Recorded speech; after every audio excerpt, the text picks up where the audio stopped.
Hey guys, welcome back to another episode of the Flipside podcast. I'm your host, Retro Ralph.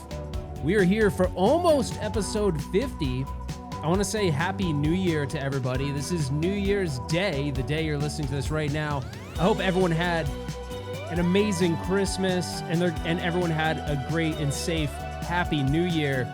You know, I thought for this episode we'd do something a little different to kick off the new year just because we had so much amazing pinball in 2025, but there's so much right around the corner that I thought we'd kind of leave 2025 behind. I will make references to it every now and then, but I want to sort of bring forward what we have to look forward to in 2026 because there's a lot. There is a lot. There's even a new player in the mix here too. So that's exciting. So we're going to talk through all of that. But before we get started, I just want to give a word to our sponsor, Flipping Out Pinball. If you're looking for a new pinball machine, a used pinball machine, you want to get on a list for one of these 2026 games, go hit up Zach, Nicole, Greg, or Ken over at Flipping Out Pinball. All the information is in the description of this podcast. All right, let's get started. I think we're going to just go around the horn and we're going to look at each. I can't believe I said around the horn. That is not a term I use. I don't even know what that means. What is around the horn? If anybody knows the origins of around the horn, there's all these like things we say in the English vocabulary that I'm not sure where it came from. Probably our parents or something. But yeah, around the horn. So we're gonna go in. We're gonna go one by one to each manufacturer, and we're gonna talk about what's supposedly rumored. And I'll kind of give you a confidence level of that rumor. So some of these things are pretty much determined that they're going to happen, and some we're not sure yet. So I'm going to go through each one. So I thought we'd start with Stern. So we're going to start with Stern Pinball. Now, CES 2026 is starting on the 6th. I think it's the 6th through the 9th of January. I did buy a ticket to CES thinking that the game that would be originally announced at CES, and we would see it live there, was going to be Transformers by Elliot Eisman, the designer. Now, that's not what's actually going to happen, it sounds like. I think with high confidence, at least if we look and read into some of the things Nap Arcade has said, some of the things that Kaneda has said, some of the... Oh, excuse me, I'm gassy a little bit today. Some of the things that have just been out in the open from our George Gomez interview, Carrie's George Gomez interview. If you haven't seen Carrie's, go back and watch it. And if you definitely haven't seen ours, go watch ours. We took a little bit of a different stance with George. So I originally thought it was going to be Transformers. Now, I don't think that Transformers isn't coming. I just think Transformers is coming later on in the year. So it's probably going to be the second cornerstone of the year. But I think we can say with very high confidence that Pokemon is going to be the game that we see in the first quarter of 2026 from Stern Pinball. Now, the problem with that is that I originally thought it was going to be at CES. I don't think any new games are going to be at CES based on conversations that I've had with certain people. And I think what we're going to see is Pokemon. With high confidence, that I think is going to be the game. Now, I will say this. My kids were kind of into Pokemon when the Pokemon Go thing came out. Now, my kids now, my son just turned 18 and my daughter is 22. As a matter of fact, I wanted to show you guys a picture of my son really quick. If you're watching or you're listening on the audio version, you're not going to see this. But I can't believe my son is 18. This is a picture of we went out and had some pizza at this really cool restaurant that had some awesome beers, awesome craft beers. They have this craft beer that I really like called Church Music. If you're in Arizona, I don't know if you can get it outside of Arizona, but if you're in Arizona, definitely give Church Music a try. I know it's a local brewery. I don't know if they distribute it outside of Arizona, but really good beers. They didn't really do too well with the old fashions. They definitely didn't do old fashions. But anyways, that's my son over there. He's 18 years old. He accepted to go to college in Hawaii, which I'm like, I don't know. The kid is amazing. He's a good kid, but he also loves to surf and he loves action sports. So I'm a little bit nervous because everything he's talking about is more about surfing and hanging out with his friends than actually going to school. So, hey, kid, you better do a good job. But that's Kim. If you've never seen Kim on the right, that's my wife, Kim. She was on one of the first episodes, or maybe the first 5 episodes of the Flipside podcast, which was established in 2024, believe it or not. So sometime in this year, we're going to be hitting our 2-year anniversary, and I couldn't be more happy with all the just positive acceptance from the community and all of that. So my kids, 18, 22, they were into Pokemon Go when it came out. Now, I always say that game release or nostalgia has a scale, right? I don't have any nostalgia for Pokemon. So this might be the first Stern game that I decide to sit this one out. I know all of you guys are rolling your eyes already, whether you're listening to this at the gym or in your car or on your TV, which it says that most of you guys are watching it on a TV. But anyways, at least that's what the analytics say. You're probably like, no, he's going to get it. He's going to get it. I don't think so. Now, my buddy Andrew, which is known as not New Mexico, Minnesota Retro Ranger. No, Retro Gamer. I always screw it up. I'm so sorry, Andrew. Maybe you should just change it because I can't get it right, but maybe it's just fun now that no one gets it right.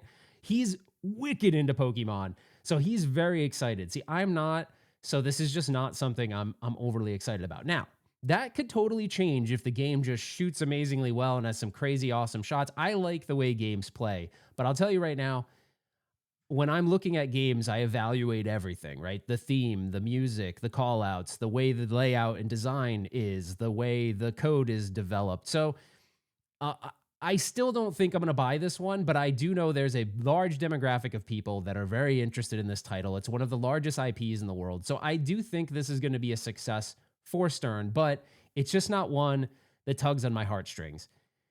And it's definitely not in the nostalgia realm for me at all. Now, we know there are certain manufacturers that have tugged on those nostalgia heartstrings in 2025, and I think they've done well because of that, Spooky being one of them with Beetlejuice, but we're not talking about Spooky right now, so I'm going to table Spooky for a little bit. So I think we're going to get Pokemon, but I don't think we're going to get it at CES. We're going to get it a little bit later. So I'm thinking mid to late January we should get it. And I hope they do a media day and I can go and get some coverage on it. Plus, I really love those media days because I get to see a lot of the people that also make content that I've become friends with over the years. So that's kind of Pokemon. I do want to know if you guys are excited about it. I think the one thing that they could really exploit for Pokemon that could be really cool is Insider Connected, because there's a big group of people that focus on the card games and collecting and trading. And I think you could do some cool things with Insider Connected there. Like Dwight Sullivan would probably be a really great person to be on code for this game because he goes through these like very elaborate flow charts in his mind and he can get a little crazy, but we like crazy in pinball. So we'll see what happens with Pokemon, but I'm not personally pumped up for it, but I know there are a lot of people that are. So for me, I'm waiting for Transformers, which should be and you know, this is all rumored, but we're expecting it to be G1 Transformers. That's going to be later on in the year. So honestly, I'm really excited to talk and report on Pokemon and see how it is. I hope I get to play it. But for me, that one is not one that I am superly pumped up or excited about. But I can say with high confidence, it's going to come in Q1. I just don't think it's going to come in time for CES, which is fine because CES is literally next week. So if it was going to happen, they probably would have had to tease it this week. So you never know. Maybe they'll still tease it. I don't think they're ready. I think it's going to take another week. And not to mention, it kind of sucks because I'm going to go off on a little bit of a tangent for a second. The Walking Dead remastered is actually really good. I own it. I'm loving it. If you're a fan of the original, I think you'll really like this. But if you're someone that's never played The Walking Dead or you only have played it on location, you're not looking to pick up a used one, I do think you should at least play it on location and see what you think.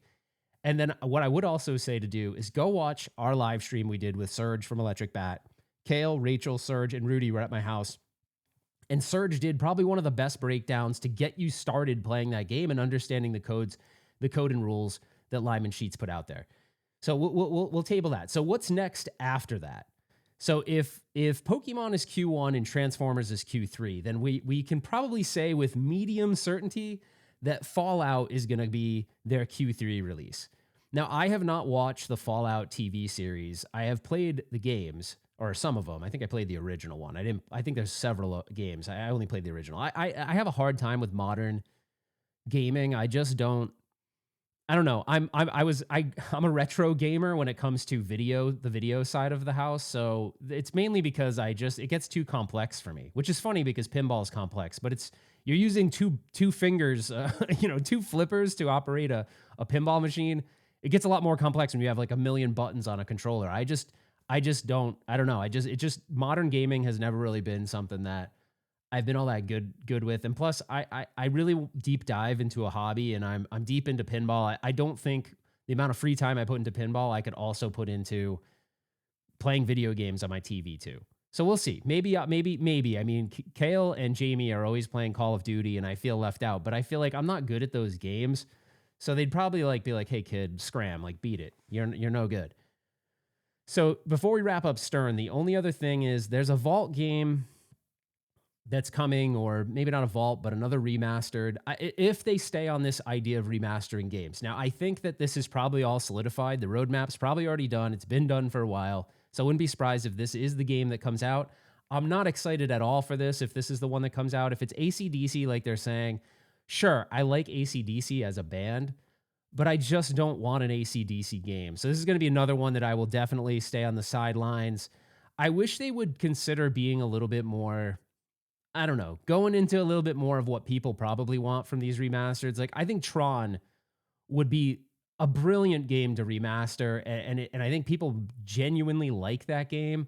Lord of the Rings would be another one that they could probably bring out. I don't know why they'd go AC/DC. So this is one where I'd like to see Stern, before we close out on Stern, I'd like to see them maybe poll the community a little bit more and see what people would really want, because I just don't think AC/DC is what we want. And if you're going to do a remaster, it should be something that people really want. Like, look at what happened with Metallica. First of all, it was beautiful. I think Borg did an amazing job bringing that back. Ray Day did some really cool things to sort of like enhance the code, to add some new things to the game, to make it new and interesting. They fixed some geometry problems with the original one, and everyone genuinely really likes Metallica Remastered. I don't know. I don't even think the next one should be a music pin. So I don't know. Games I would love to see, if you're going to do music, do something that, but this doesn't fall into the remastered category. Like, I always would have wanted like a Linkin Park pinball machine, or a Nine Inch Nails pinball machine, or something like that. That's kind of like going off this genre a little bit of like classic rock.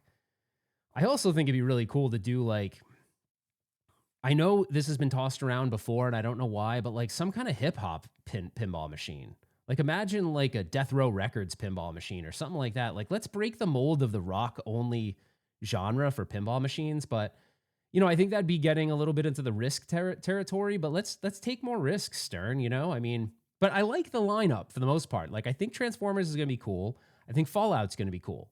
Now, the complaints of Stern for 2025 was that, depending on where you look, because there's all different edges of the community. You go to Pinside, you go to some other, content creators that maybe take a more controversial approach to their evaluation of games. And there's been this consensus that Stern has been cheaping out or not doing things. And I don't necessarily see it that way. I think why we might see it that way is the boutiques have really brought back lots of mechs and toys and things, and maybe adding some additional things to the games, and really getting a little bit away from flat plastics and using more molds and sculpts. But I mean, Stern had some pretty cool things last year. I mean, the dragon mech in Dungeons and Dragons was pretty damn cool, and that was pretty risky doing Dungeons and Dragons, I think, even though that IP is big. And I think Stranger Things sort of brought D&D into the modern era a little bit, even though when I used to go to shows like Southern Fried Gaming Expo, which I kind of stopped going to, but it's a show I really like. They have a whole table game section, and people play the whole weekend. They are sitting there playing, having a blast. So table games are very popular still, but I think there's been a resurgence in table games. So I don't think D&D was a bad call. I think it was good. There were a couple things and complaints I had about that game. I'm going to do a shout out to Enzo and Dirty Pool Pinball. They didn't like that everything had to be set up from that right shot with the magnet that holds it. I don't know if they changed that, because I did sell D&D. That was the first pinball machine I ever beat. It did frustrate me a little bit, because a lot of the shots had to be set there, and you had no choice. And there were also modes where the shot didn't move. So unless if it was a shot that's difficult, you could be in that mode for days and days and weeks sometimes to beat certain modes within that game. Now, lucky for us, they had the progression saving stuff, so that did help. But let's move on from Stern. The next one I'm going to go to is one that we don't talk about that much, which is Chicago Gaming Company. Now, Pulp Fiction, I did own for a short period of time. I decided to move it along, not because I don't like it, but more because I needed space, and it was one that I didn't get as emotionally connected to as others. But they did a great job with theme integration. That was Mark Ritchie that did that game. Now, what's really cool is they were kind of handcuffed a little bit when CGC designed that game. They were a little handcuffed by what the license holder, which would have been Quentin Tarantino, wanted. He didn't want a multi-level pinball machine. He didn't want a bunch of ramps and things like that. He wanted it to play and look more like a 70s style pinball machine, which I think they achieved. But it kind of probably handcuffed Richie a little bit in the sense that there's rumors that he had a more elaborate design for Pulp Fiction that never saw the light of day. So the biggest rumor around CGC will be the second video game property if it happens, which would be Halo.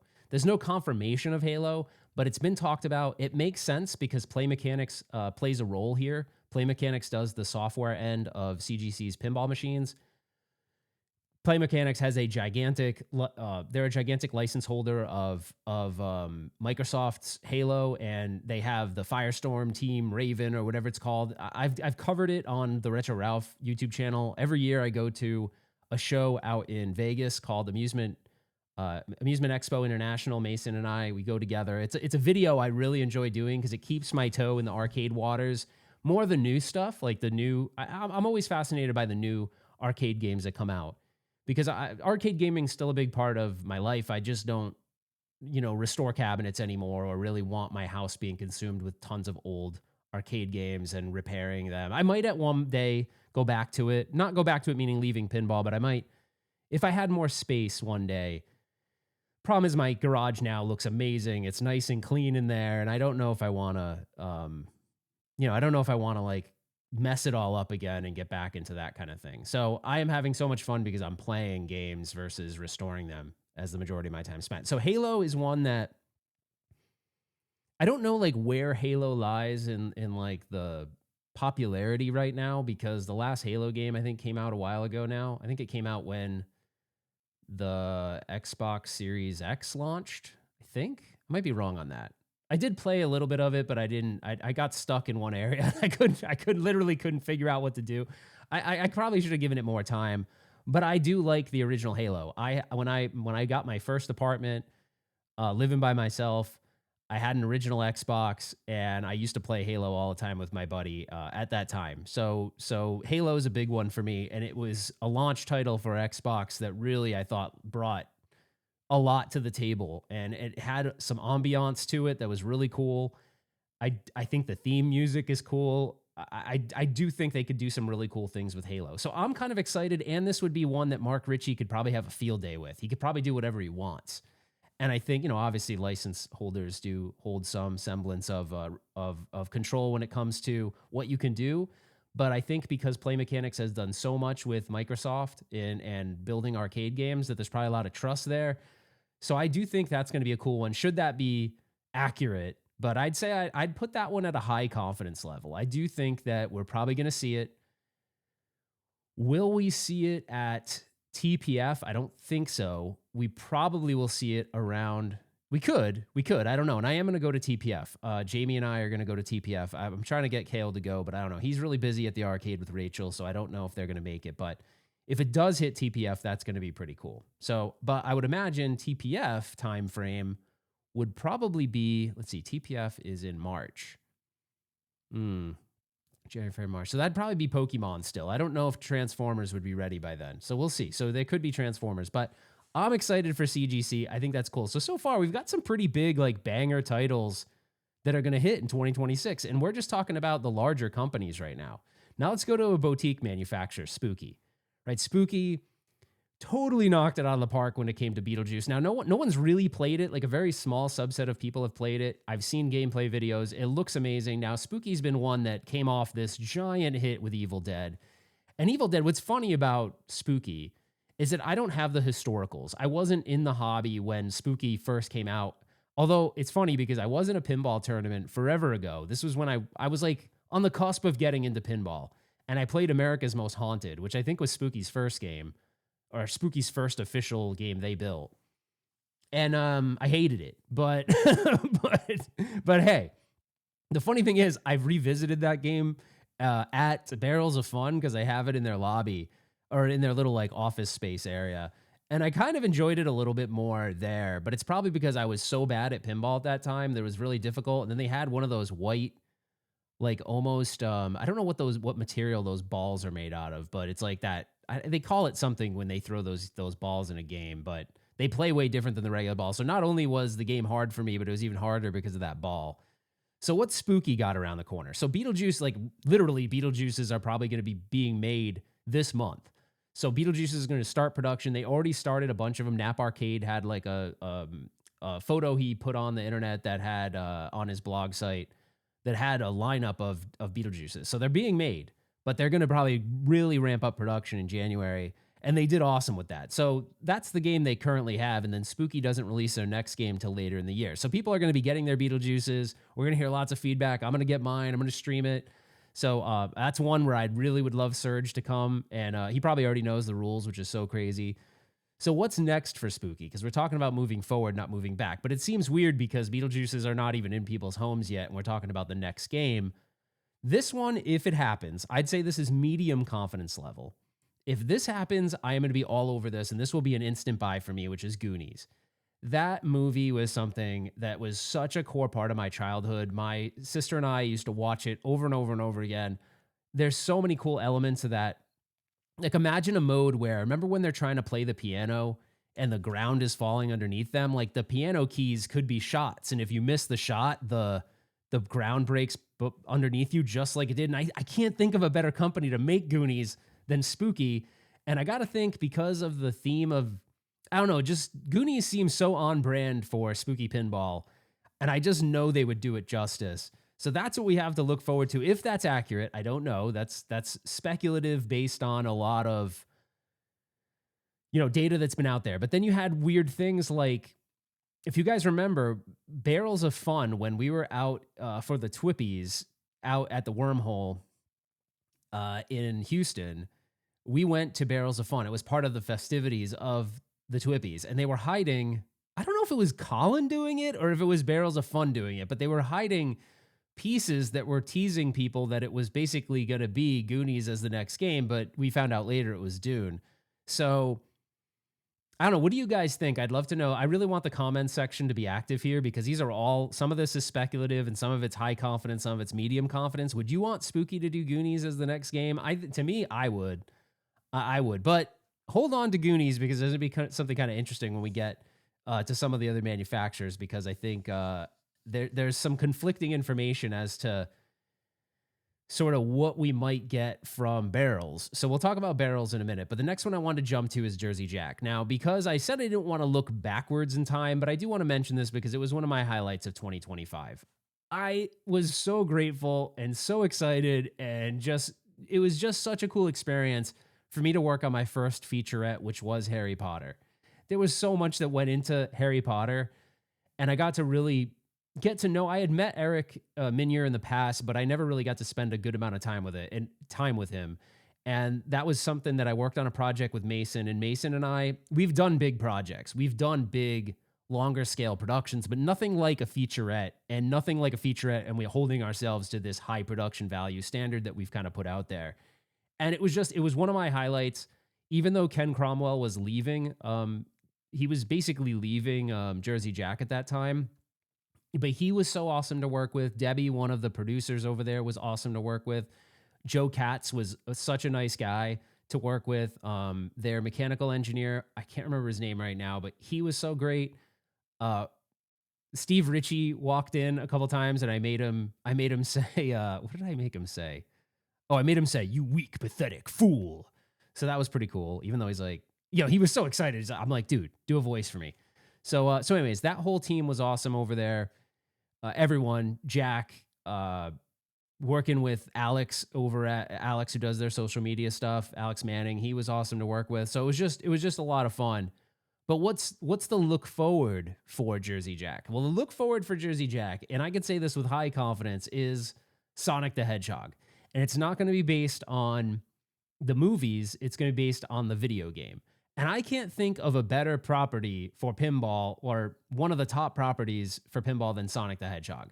It pulls on nostalgia heartstrings big time for anyone that's around our age, right? We all had a Sega Genesis, probably. And we all probably played Sonic.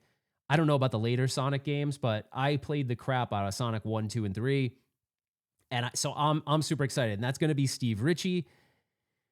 Now, will that be at TPF? I don't think so. I think they're so backlogged still with Harry Potter games that that's going to probably be a Expo game. So potentially a lot of these fall into the Expo territory, which could be really cool because we could have a lot of fun new games to play at Expo. Where this past year at Expo we got some surprises, right? We got Barrels of Fun with Winchester, which was such a hit. I think people love the idea of this, haunted house kind of thing. And there's been various haunted house games in the past. It's is it Gottlieb?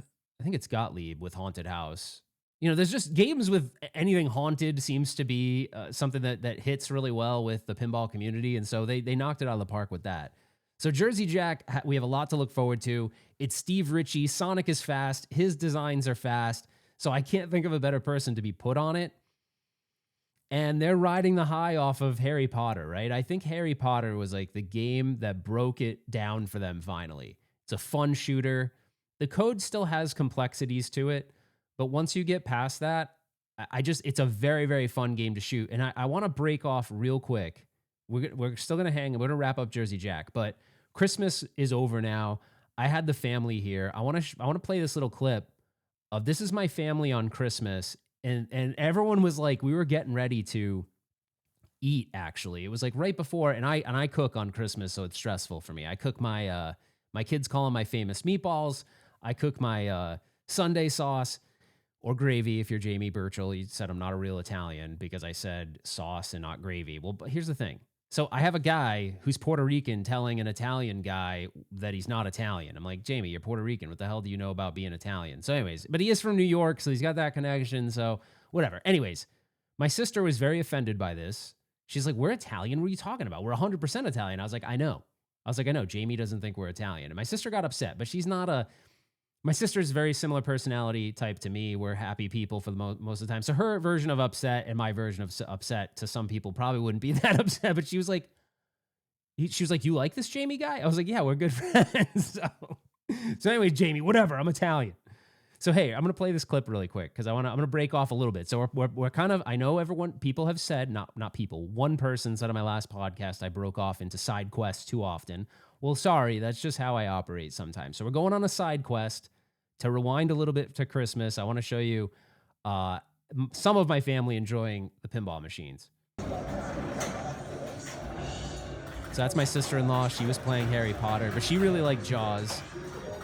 There's my brother-in-law on the right there. And there's Kim. Hey, Kim.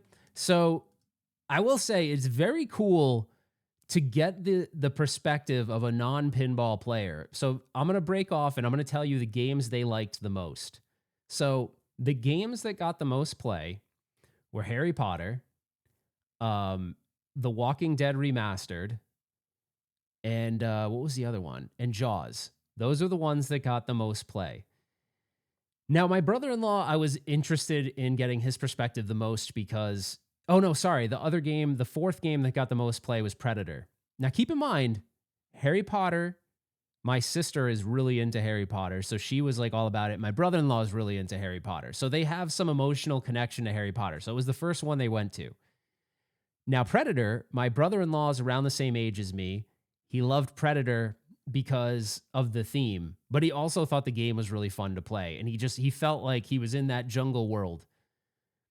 Walking Dead Remastered, he's really a big fan of Walking Dead. Now, he never played the original Walking Dead. My sister-in-law loves Jaws, so she was connected to Jaws the whole time. The one game that really didn't get a lot of play, well, it's two really.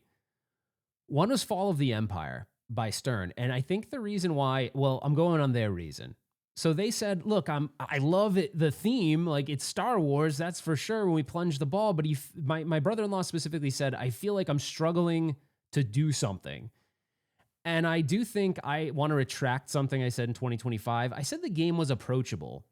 Now, the one thing he said that would fit into the approachable theme is he said, I like that I can see everything I need to shoot, except I can't hit any of the shots, or I'm very rarely hitting the shots. And so he felt the game was too hard. He's like, I'm not getting any like instant satisfaction from this game. So why I think that is, I think Stern did make the game is not an easy game. I think the game is hard for someone new, and that's kind of weird that you do that with Star Wars, because Star Wars is such a big IP, and Ray Day is doing a great job on the code, but if the shots are hard initially, then you're probably going to appeal more towards the tournament player and the advanced pinball player than the entry level person. I think they should have flipped the game around a little bit, made the shots easier, but made the code a little bit made the code approachable but complex at the same time, which a lot of people do well. Like Ray Day does that, but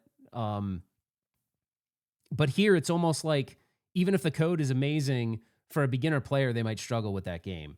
So, but it was cool to get like that focus group almost of my family to see what they would like and not like and why.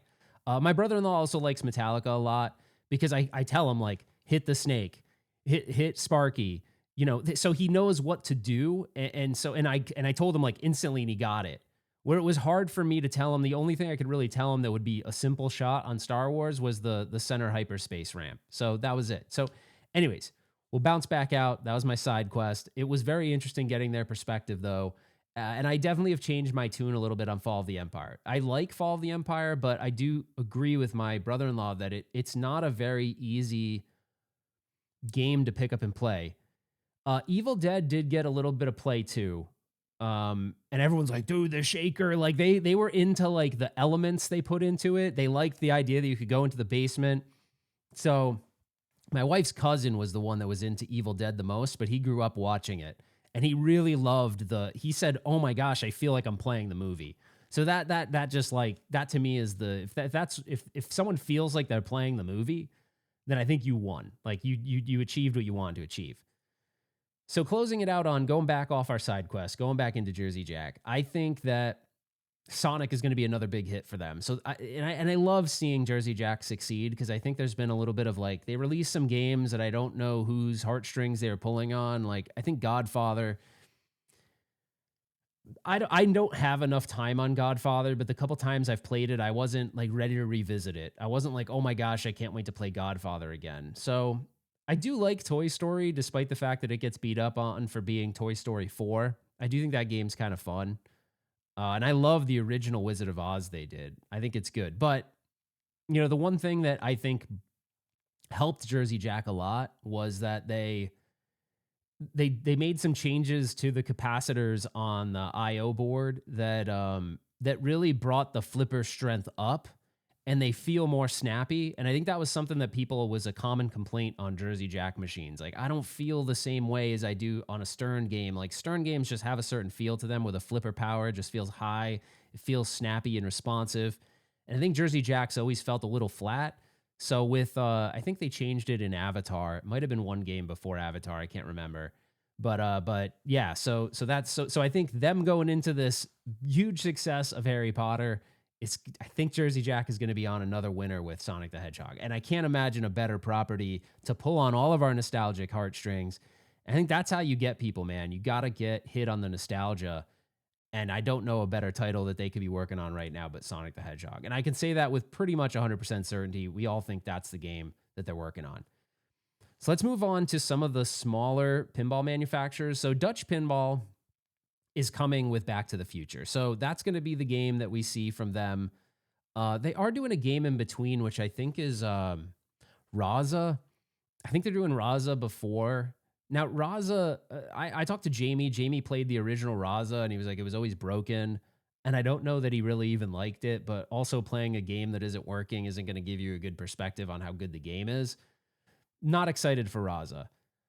I wish some of the companies would stop this whole like let's redo games that were kind of obscure, because to me, I mean, I guess if they're just small runs, that's fine, but I don't think there's this like part of the community that's clamoring for a Raza game. So we'll see how that does. But Dutch Pinball's biggest one that they're gonna hit with this year, I think finally, and it should be at Expo, is Back to the Future. Now the negative to that is, I can say that with probably medium to high certainty, but they just don't have the manufacturing capability. I've talked about this before. So this could be one of those things like Big Lebowski, where people are waiting for years and years and years to get their games. And I think that's a scary territory for people to be in when it comes to pinball manufacturers, because companies like Stern, even Spooky, it's one game a year cycles, where Stern's like 4 games a year cycles. There's always something new.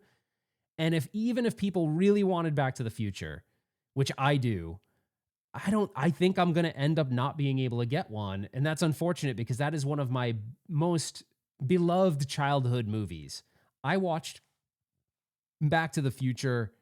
I remember it was like one of the first, we got a VCR. I recorded it and I would just watch it over and over again to the point where I don't even know that, like, when you have to adjust the tracking on your VCR, like, I think the tape was worn out. I watched it so many times. So it's one that's so nostalgic. It brought so much magic to my childhood, like this idea of time travel. And there was a bunch of time travel movies in that time period too. But man, I can't think. And it's just, man, Michael J. Fox was just so good in that movie. Christopher Lloyd was so good. Leah Thompson, like the whole cast, Christopher Glovin? McLovin. I always forget his last name, but yeah, it's like there's so many, like Biff. There's so many awesome characters. I don't know how you could. And then I think Christopher Franchi. Shout out to Franchi, is the one doing the artwork on that. Franchi's going to have a huge year between Beetlejuice and Back to the Future. I can't imagine that's not going to be a hit for them. My only problem is how are they going to get this thing out in time? That moves us to Pinball Brothers. So Pinball Brothers did Predator. Now that I own one, and I think I'm one of very few people that own one. Shout out to Chance Hammer, who Chance is the one that kind of said, "Hey man, it would be really cool if you bought this game and shed some light on this game." Now I was taking a little bit of a chance because, no pun intended, Chance Hammer. I was is that his real name? Like, it's a cool name if that's his real name, but I really wasn't sure about it. I played it at Electric Bat when it was on its way to Expo, and I had played it again at Expo. And now that I have it, it's really unfortunate to me that people haven't realized how good of a game it really is.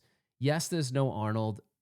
There is Arnold in it. He's just in it in very limited capacity. Like, you don't see his face. And when there's scenes with him in it, they do a good job of, he's there. He's visible sometimes he's not, but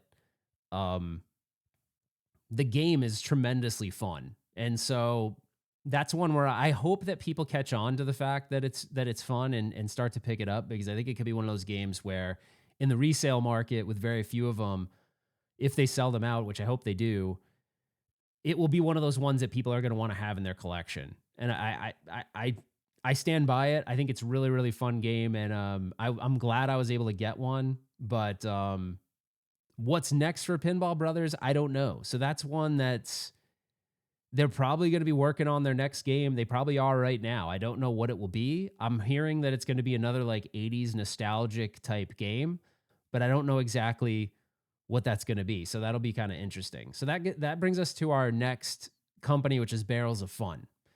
Now, Barrels of Fun was an interesting year for them because Dune did not have a good launch. Like, it was spotty at best. The code wasn't ready. I think they felt pressure by the other games that were coming out, like King Kong, and they wanted to get it out there really quickly. And the problem is, I think that really hurt them. I think it hurt the perception of the game. Now fast forward to now, the code is way developed. They had Jeff from Dirty Pool create an awesome soundtrack for it, or enhance the soundtrack of that game with sound effects and music and all sorts of things. And it really is an immersive, truly cinematic experience. If you've never played it, definitely go seek it out and play it. It also had some mechanical issues when it first came out. They had some quality control issues, which are now come and gone. They're way, those are gone. So don't listen to this thinking I'm saying there's issues and you should stay away from Dune. That's not the case. They just did their last call for Dune, which is actually, which if you're watching this on the 1st and it's the new year, the last call was December 31st of 2025. But I think they'll still be available. I think you'll still be able to find them at distros that have them, or that are getting their allotment of that game. I talked to Zach at Flipping Out, and they definitely have a higher demand post-Expo for that game, but I think that's because Winchester took off, and people were like, Winchester's cool, let me check out Dune. Like, maybe they weren't going to check out Dune, and they did. But the question is, what's their next game? Because Winchester's a short run, Dune is going to be wrapped up, Labyrinths are done. What's their next game? Now, the game that got... This is low confidence for me. I have no idea whether this is true, but I'm hearing The Neverending Story. Now, this was another childhood favorite of mine, a movie I used to watch quite a bit, but I don't know. Like if there's any outlier movie that if there's a company that likes to do outlier stuff, I think it'd be Barrels of Fun. I don't know how well that game will do. Like there's cool things in it. It's kind of got the whole like vibe you'd want in pinball, kind of campy, kind of cult classic.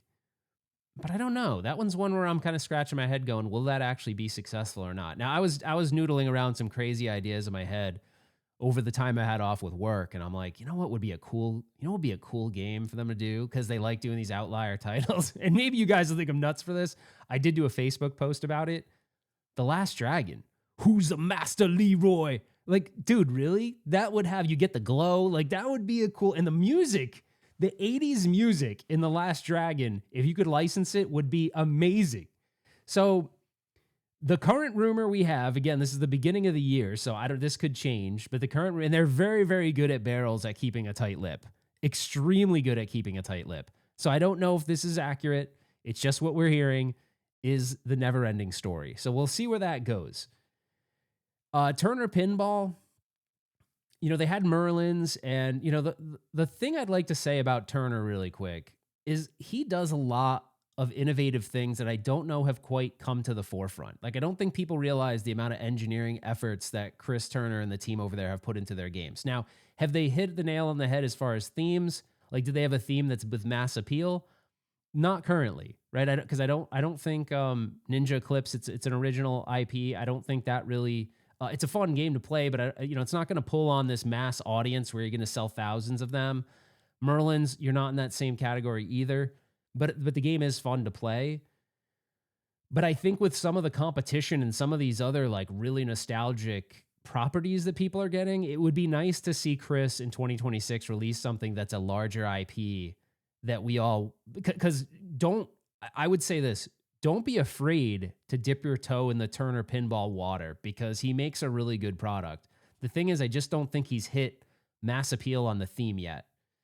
So I'm excited to see what they do, but currently there's no rumor that I can find or anything that I could find that would allude to them working on a specific license. So we're gonna go to our last one, which is we can talk about Pedretti in a minute, because Pedretti has something interesting cooking too. But before we go to Pedretti, let's go to this new company called World Pinball. World Pinball is out of Sweden, and there's a very heavy rumor that they're doing Resident Evil. There's a landing page for it. I would think it'd be based on, I don't know if it's based on the video games or the movies. I'm not really sure. But I think Resident Evil is a good theme. Now, the thing that they're going to run into, number one, they're in Sweden. And number two, they're a brand new company. So I have no idea what their production capabilities are going to be. So like, if I look at these companies, like Spooky has proven they can build a good game, a good, solid, reliable game now. Jersey Jack, they've always really been able to build reliable games, but they weren't really hitting on the themes. They weren't hitting on the flipper feel. I think they've got that all taken care of, so they're safe to buy from, right? Stern, we all know. Chicago Gaming, I don't think anybody would claim that they're not reliable. I think they have a little bit of communication issues. I don't know that they communicate a lot with the community as far as what they're doing and what they're working on. And, Stern, which we talked about. So we'll see where this World Pinball thing shapes into, but supposedly like it's been in development for a little while and they're just now being vocal about it. So I don't know if we'll see that at any pinball show like TPF or Pinball Expo, but that could be one to watch. Now we're gonna round it off and stop with Pedretti Gaming. So Pedretti does a lot of these remakes, and the next game supposedly is Big Bang Bar. My buddy Mark here in Arizona, he shout out to Mark. He's got a Big Bang Bar, an original. I went to his house not that long ago because when he was the first person, I think, in Arizona to have an Evil Dead. So he's like, "Do you want to come over and play it?" Rudy and I came over. Now, what's funny is Rudy was coming from a festival that he goes to all month long, which is like this medieval festival. So he was dressed as I was like, "Dude, I'm going over to Mark's. He has Evil Dead." He's like, "I'm dressed as Jack Sparrow and I've been in it all day and I've been sweating my ass off outside. Do you think he's fine if I come over?" I was like, "Well, he might think it's a little weird when you ring the doorbell and you open it up and it's Jack Sparrow, but sure, like, come on." I had Mark, "Can he come?" "Yeah, sure." So he came dressed as Jack Sparrow and we played Evil Dead. But We never did play as Big Bang Bar. So I don't really have an opinion on Big Bang Bar, but I don't think there's a lot of people that are like clamoring for that either. But the one game that is rumored that they're going to do, which I think people would be excited for, is Tales of the Arabian Nights or Totan. That game is my wife's favorite game. So I think if my wife knew that that game would have accessibility to go buy, that'd be like one where I could probably get her to be like, hey, pick that one up, you know? So, and I'm always looking for games that we can play together. She's not that into pinball, so you know, she'll come in from time to time, you know, because we have the garage now and it's all remodeled and it looks amazing. It's got air conditioning. Like it's great. I really made it look like a space that doesn't feel like you're in a garage. It feels like you're in a game room / YouTube studio.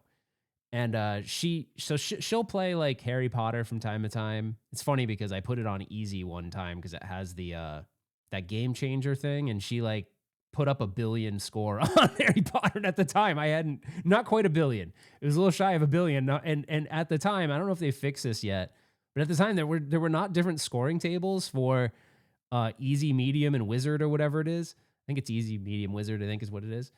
So I was kind of pissed because I'm like, dude, like I just got this game and now I have to stare at my wife's name as like the top, and I'm very competitive, as you probably know from watching the streams, that kind of bugged me. So anyways, so that's kind of where we're at. Like but I think that's exciting. Like these are exciting titles going into this year. I think this could be one of the coolest years, especially for nostalgia. If you think about now I'm not nostalgic for Pokemon, but there definitely is an age demographic a little bit younger than me that is. Transformers, our generation, or, you know, depending on how old you are and you're watching this. Fallout, I think that was a popular video game, so I think that will maybe it's not nostalgic, but I think there's interest there, and especially because the TV series is ongoing. Halo, it pulls on a little bit of a different heartstring thing because that's sort of like a lot of our original Xbox. That was our launch title, and that was an exciting next generation console and a game we played a lot.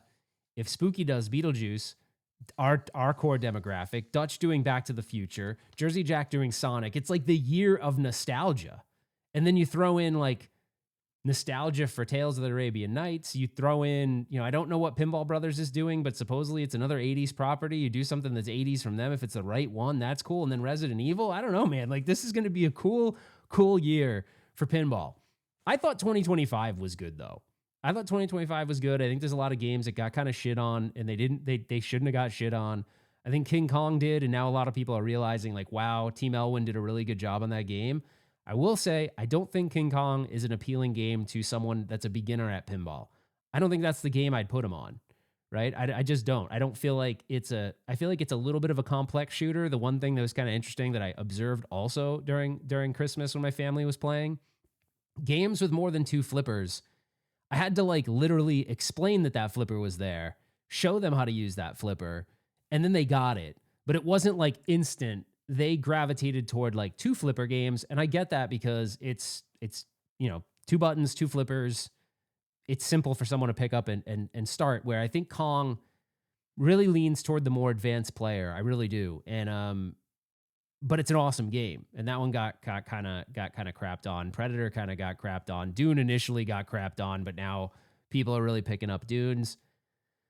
I'm trying to think of what else came out last year. Dungeons and Dragons, I think that hit a unique market that was different for Stern. You know, if I had any like feedback I don't really have a lot of feedback for the boutiques. I think they're doing a lot to bring more value to the table, get away from flat plastics, really build these interesting worlds under glass. But the Stern effect is that I think their shots, their layout, shots, code, continual code updates, Insider Connected, like you put it all together, and I do feel like they may get away a little bit with using less of the flat plastics or using more of the flat plastics and not putting as many sculpts, or maybe focusing on like one core mech, where these companies are really bringing tons of mechs and almost like bringing back some of the things that people loved about 90s pinball.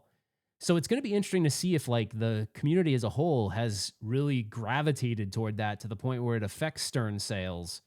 And maybe it is to a little bit of a degree now, but then I look at like their production schedules and they keep building Godzillas, they keep building Jawses, they keep building James Bond. So I think we are a little naive sometimes to say Stern is failing when they continue to pump out titles and that are selling, and that there are demands in the community to buy some of these titles, which are great. So we'll see. I don't know, but I think that's probably what I laid out is probably pretty accurate. I tried to give you guys the level of certainty with each one, but the only thing that I think can be difficult with pinball is you always want to bring new people into the hobby, but that's a fine balance. I tried to ask George that question, and he answered it to a point, but I don't think he answered it all the way, because I was really trying to say, look, you guys have a lot of players at Stern that are really good. And so if they play a game that might be difficult to the core community, but they're like, this game is amazing, you have to be careful there. Like, I wish they would solicit a little bit more feedback from the community when they're in the design time, the design period, to say like, how does this shoot? Do you feel like this is too hard? Because I think nowadays you could probably build more of the complexity in the code side of it, but make the shots still like, have one or two hard shots out of the X amount you have, but focus on that from an approachability standpoint so that you do bring more people into the community. And they're the ones that can pump out more games than anybody else. So like, think of that, like put a little bit of that more in your mindset. And I know people that are really, really good are going to maybe go, oh, this is a baby game, but you could balance it more if you make the code rules a little bit more difficult. Because even the best players miss shots, But if the shots are all really difficult, then I think you alienate the new player a little bit. So that's something to be aware of. Like, so far, if I look at Evil Dead, which was like the big hit for Spooky, the shots aren't that difficult in that game. It's like you got the right and the left ramps, which are pretty easy to hit for the most part. And the other thing I really like, bouncing back to Spooky, that some of the other companies could maybe take some lessons on, is the shot to start the modes isn't that difficult. So you can kind of go, look, you start the modes, and they did such an amazing job with Evil Dead where the code, even though it can go deep, it's easy to get into a mode, and they did such a good job with the call outs that you kind of always know what you're going to do or know what you have to do. Where Harry Potter, on the other hand, there's call outs happening a lot. And so sometimes it distracts you from the main goal of that mode, and it feels like you're doing a lot of things at once. Now, the godsend, or maybe the saving grace for Harry Potter, is the shots are all fun. So I think people lose, maybe the people that are like more casual and haven't gone into that deep dive world yet, or they're not really entrenched like some of us are in pinball, they're still getting satisfaction from it, but I don't know that they could tell you what they're doing. Like, my brother-in-law had no idea, because he'd like accidentally hit the scoop and go, what is this 1 through 6 thing? And I'd be like, well, that's the movies. And he's like, oh, okay, I get it. But it needed some explanation. And then once he was in a mode, he's like, well, how do you get through it? And I was like, gold and red shots. And it was like getting a little too complex for him. But he's also a beginner, so I have to take that into consideration. But I think the companies need to look at that a little bit more, because we want new people coming in. We want the hobby to grow, not shrink. And unfortunately, with all these companies not being publicly traded, it's really hard to know. And because their core buyer is the distributor, it's hard sometimes to know the success of a game, because even though it can be sold through to the distributor, they could be sitting at a distributor and maybe the interest isn't as high. And now that distributor is stuck with those games, or I say stuck, like, hopefully those games have long tails and they can sell some of these ones that have been sitting there for a while. I think of Venom. I didn't like Venom Pro at all. And I think a lot of people's first experience with Venom was Venom Pro. The premium is like, the LE is the same game, but the premium is a very different experience for me. But see, that's a game where all the shots are in front of you, but I think it's much more approachable to me, Venom is, than Star Wars Fall of the Empire. And I kind of feel like, why was that decision made to make Fall of the Empire so much of a difficult shooter? I don't know. So I think Stern needs to like maybe think about that a bit more when they're making and designing games, because you want it to appeal to both. And I know that's not easy to do. I know that. Like, I'm not trying to sit here and say I've designed pinball machines, because I've never written code for a pinball machine. But code's usually not Stern's Achilles heel. They take a long time to put it out. Once it gets to 1.0, it's usually a great, well-coded game, but you don't get that in the beginning. So you're getting like a bare bones version, or as George says and how they say in the technology world, minimal viable product. It's a playable game with some code and some rules, and modes are there, but not all the modes. So anyways, that's kind of where I'm at. That's the look at 2026. I hope you enjoyed this with me. I might be wrong on some of these things, so just keep that in mind. Some of the stuff might not be right. But if you're listening to this and you're a little hungover on New Year's, if you have enough energy in you to write some comments, I really want to engage with you on this video, because I want to know, do the titles I said excite you? Are they picking the right properties? And also, if you have any thoughts about what you think of some of these companies, I really didn't know what they were going to do. Like, I don't know Barrels. Like, Barrels is Never Ending Story, but that's a low confidence rumor. So should that be their next game? You know, is Spooky doing Goonies? And if they are, is that the right title for them? I feel like it is. I feel like, and there's also one, before I wrap up, there's one more rumor, and this would be weird if it's true. There's a rumor that Goonies is held by both Barrels and Spooky. It would be sort of weird to have two companies making the same game, although my curiosity gets piqued because I'm like, well, how would Barrels approach it differently than Spooky? Because Spooky right now, if they stay on the theme integration stuff they did with Evil Dead, what it looks like they did with Beetlejuice, they really, God, they just deserve so much credit in bringing you into that world with the code and the things under the glass. The last game from Stern that I felt really sucked me into that world was Jaws. They did such a bang-up job with Jaws, so Stern can do it. Stern can take a movie property and really bring you into that world, but man, Spooky they deserve such high praise from last year doing Evil Dead and now Beetlejuice. And I know as you're listening to this, none of us have these yet, but I cannot wait to hear the feedback when people start playing it, streaming it, it starts showing up on location, because if Evil Dead was a good reflection of what Spooky can do, and they did that with Beetlejuice, they've got two bangers in a row. So the pressure's on, but man, Goonies, they could nail Goonies. I think if there's one company that could do it, it'd be them. But then you look at Barrels, and Barrels really brought you into the Dune world. Now, Dune isn't something I really am that interested in. I played the Dune PC game, and I loved that. Harkonnen units deployed. I loved it. But the movies, the original ones, was it David Finch that did the original ones? I like the original ones. I don't know that I just don't know that I would want a Dune pinball machine in general, but I do appreciate what they did do with Dune. And I don't know, maybe it'll cycle through the garage at some point, but we'll see. We'll see. All right, guys. Well, that's kind of all I had. So I'm going to play you guys out of here. Thanks so much. I hope everyone had a safe and fun New Year's, had an amazing Christmas. If you got anything cool to share with me that you got for Christmas, put that in the comments too. If there's any, I gotta give a shout out to, I always forget the name of it's Pinball Adjacent, but it's something else. It's something Pinball Adjacent. Such a good guy. I met him at Pinball Expo, and he recommended a cabinet jack. I always use my Carey Hardy manipulated or modified lift that I got from Harbor Freight to lift my pinball machines to level them, and he's suggested these cabinet jacks, and it's made my world so much better.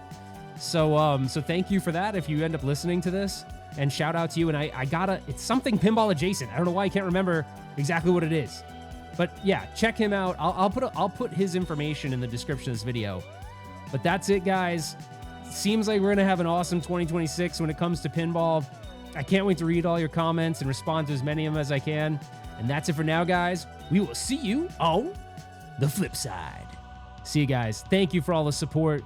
2026 is going to be amazing. I got some cool ideas for 2026. I'm going to weave them in there. You know, you always want to evolve and change with the times. I got some pretty cool ideas. All right, guys. Thank you, and we'll see you on the flip side.